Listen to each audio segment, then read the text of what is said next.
Então, é o seguinte, Carlos, eu queria entrar agora, avançar um pouco no nosso assunto,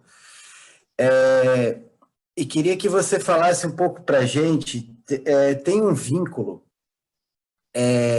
da conexão romena, né?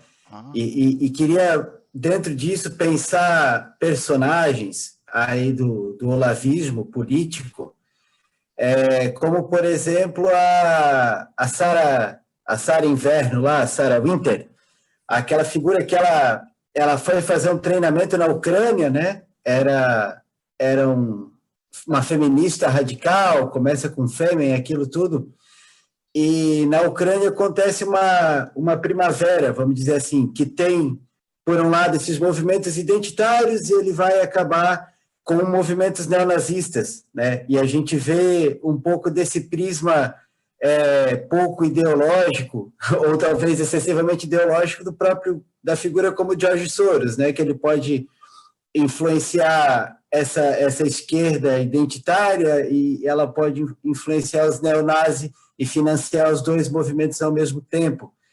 Eu estava até vendo uma notícia agora de um outro exemplo, que foi esse golpe recente de 2019 na Bolívia, né?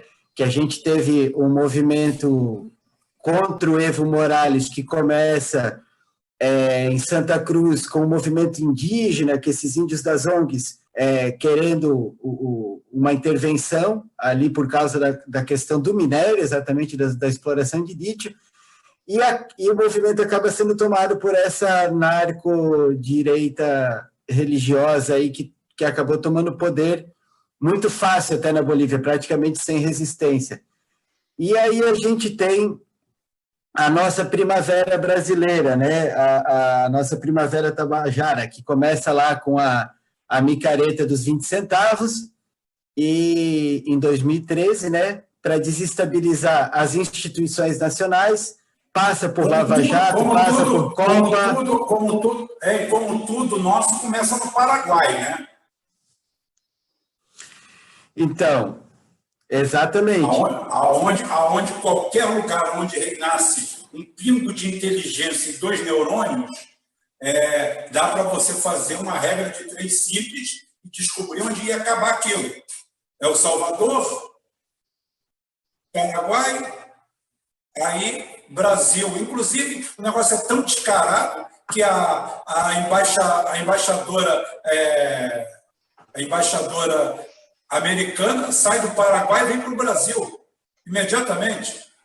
Quase que se instalou numa sala contígua da presidência da Dilma, tá? Para preparar todo o arcabouço brasileiro aqui, com os famosos black blocs, que a gente não sabe onde mora, de que vive, como comem, quando na realidade, falando português claro, bastava deitar a mão em meia dúzia e encher de porrada que sai logo a verdade.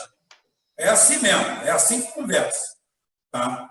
É assim que conversa. Isso me lembra um policial amigo meu que foi fazer um curso anti-sequestro no Mossad e eles perguntaram qual era a técnica para o cara entregar quem é que, quando eles tinham certeza que o cara fazia parte da quadrilha, foi pego para entregar o resto. Falaram assim, a técnica é antiga, é porrada. Enche de porrada que ele fala. Por isso que ele aprendeu lá no Mossad.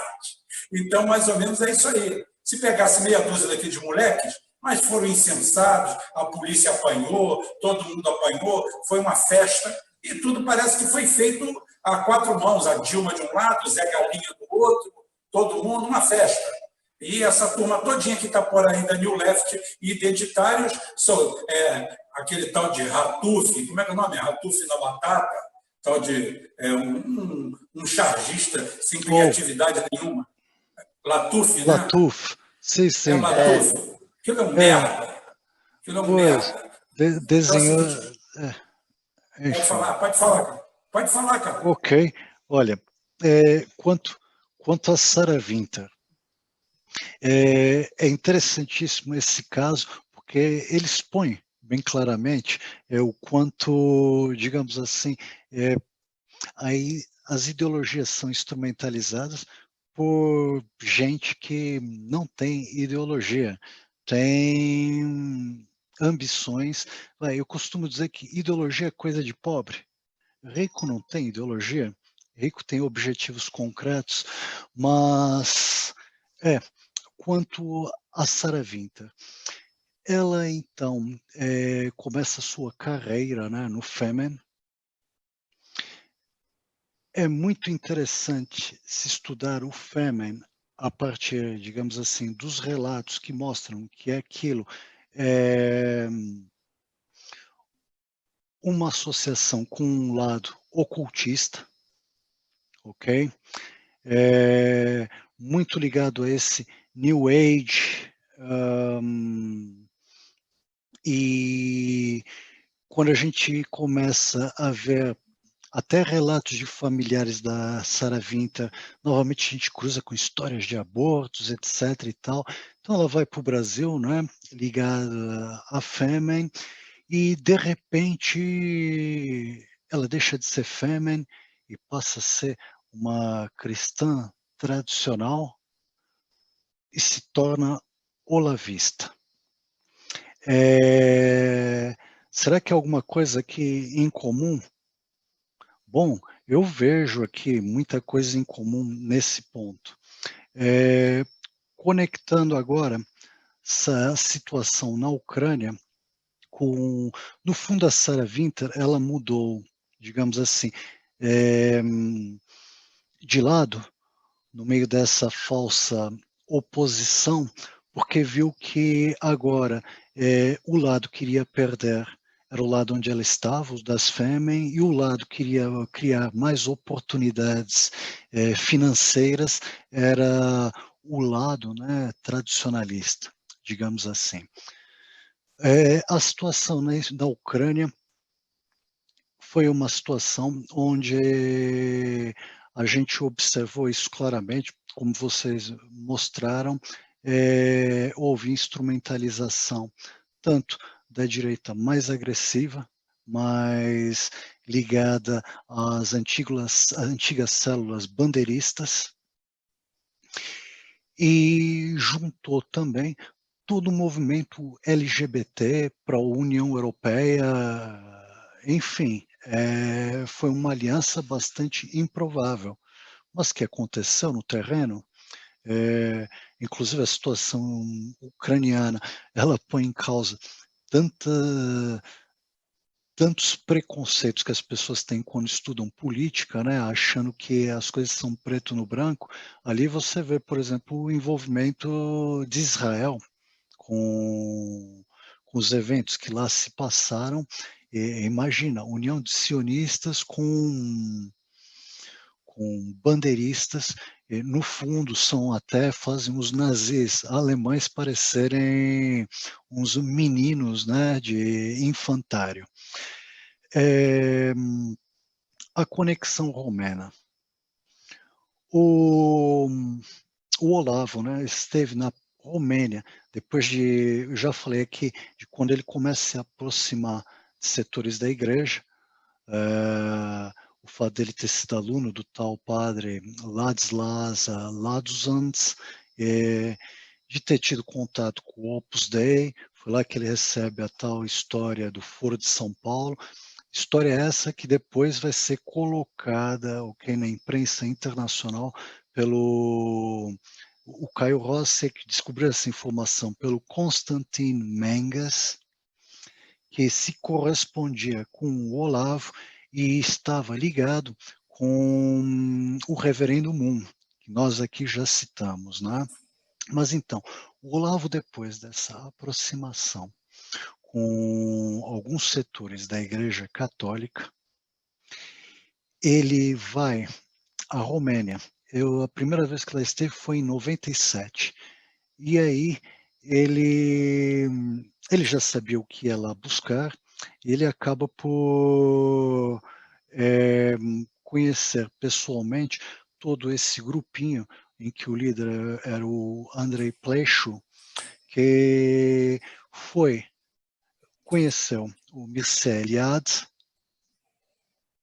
e foi um continuador de uma tradição oculta da qual fazia parte o Mircea Eliade, depois células ocultas na Romênia durante a época comunista, que eram remanescentes da antiga guarda de ferro do Codreanu.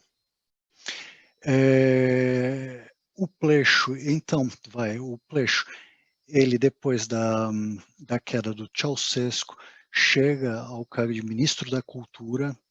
Olha a importância que essa gente dá à cultura, né? Mais tarde foi também ministro dos Negócios Exteriores, e o Olavo absorveu, digamos assim, a forma final do hardware, do software, que vai aplicar no Brasil, lá com os romanos, que fizeram essa experiência de forma muito bem sucedida, e essa experiência passa, logicamente, também pela criação, né, de uma guarda de ferro. É importante ter isso em mente para compreender coisas como, por exemplo, a vontade do Olavo de abrir um curso online de graça para as polícias militares no Brasil. Polícias militares que a gente sabe que eu não estou aqui criticando os policiais militares, nem a instituição como um todo, mas a gente sabe a influência que nas polícias militares tem. Alguns desses setores da igreja ligado ao Opus Dei, enfim,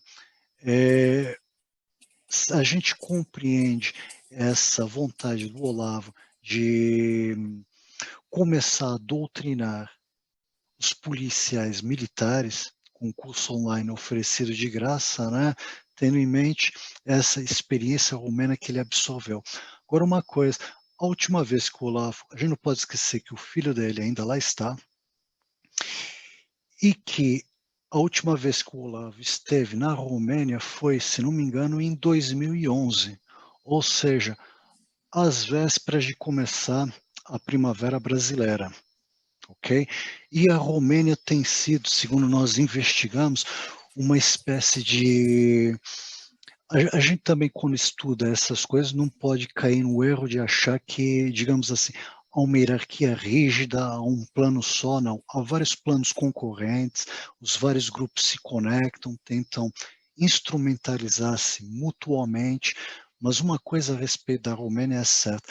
Há esse financiamento da parte dos Soros, que não tem a ver, digamos assim, com uma adesão dos Soros a essa agenda desses romenos, mas sim com o fato de ver nisso um instrumento muito eficaz para a dissolução das sociedades, tal e qual ele vê isso no movimento Antifa. A gente não pode esquecer uma coisa, pouco tempo atrás o Soros anunciou um fundo de $1 bilhão para combater o fascismo, né, que ele próprio, de certa forma, financiou aí pelo mundo. Se não me engano, foi no princípio do ano que ele anunciou isso. Na Acho que em realidade, Princeton, Carlos, sim. na realidade, esse dinheiro é para combater a gente, eu e você, viu?